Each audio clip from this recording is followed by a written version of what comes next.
Alright, so here's this Twizzle game in action.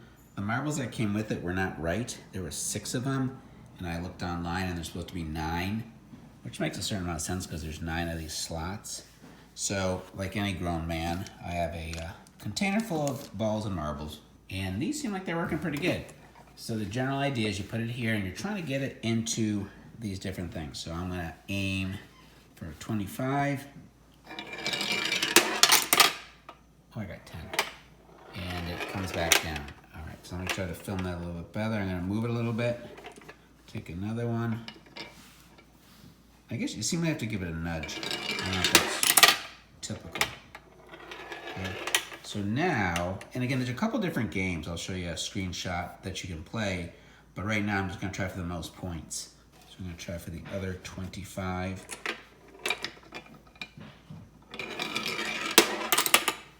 Okay.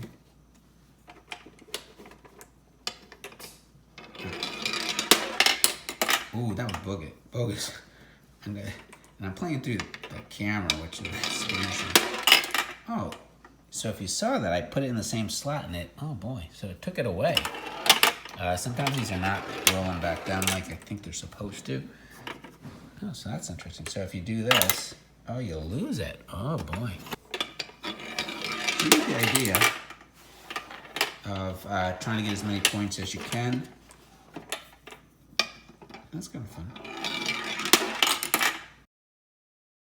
I'm excited. I've done 8 marbles, and I've got them all but the 25.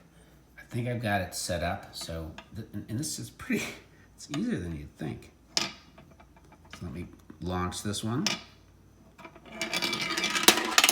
Oh my God, a perfect game. I guess I'm perfect. So it's pretty easy, though I'm not 100% sure it's intended for a middle-aged grown man. So perhaps if I was the stated age range, it would be a little bit harder. But it's kind of fun. So the game Twizzle came out in the 1960s. You can see 4 different versions of the box here. I don't have the box. It's made by the same company that made Cootie, Schaper. And in fact, my version of Twizzle has a little Cootie creature right on it. The directions are printed on the inside of the box, sometimes on the back of the box, and in general, the object of the game is to score the most points possible. To play, you take your turn aiming the Twizzle, which is the ramp, and starting your marbles down it, and then, but you got to be careful because the second marble in the same gate makes the score go away, and you saw that in my video. What's important to note is that one turn consists of a player using all 9 marbles. So not 1 marble for me, then 1 marble for you. It's all, I go 9 times with all 9 marbles and I compile my score. There are 4 different games you can play. The first one being the easiest. Each person goes, does all 9 marbles, adds up a score, then the next one goes until you see who got the highest score. Game number 2 is for any number of players. The player in regular rotation each take 10 turns. A running score is kept.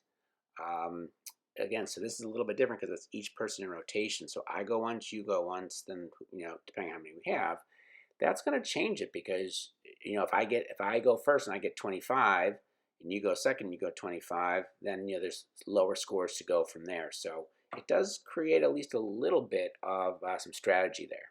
So game number 3 is a little confusing. It's for 2 players. The players take 5 turns each, right? Theoretically, a turn is doing all 9 marbles. After the completion of each turn, the player using the Twizzle receives the points of the gates that are up and his opponent the ones that are down.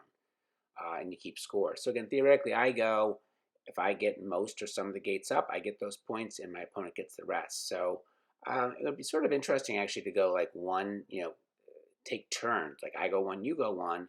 And so if I get a 25 up, you might try to knock that down so that you get the points. So, but I don't think that's exactly how it's intended in the directions.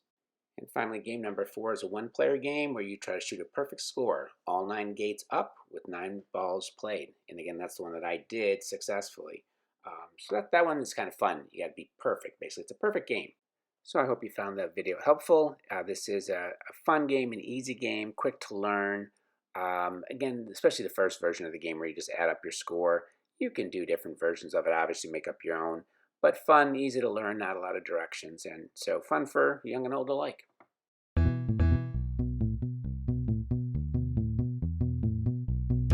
I search thrift stores, Goodwills, garage sales, and more for possible treasures. Then I decide whether to purchase or pass. Watch what I do and decide for yourself. Would you buy it?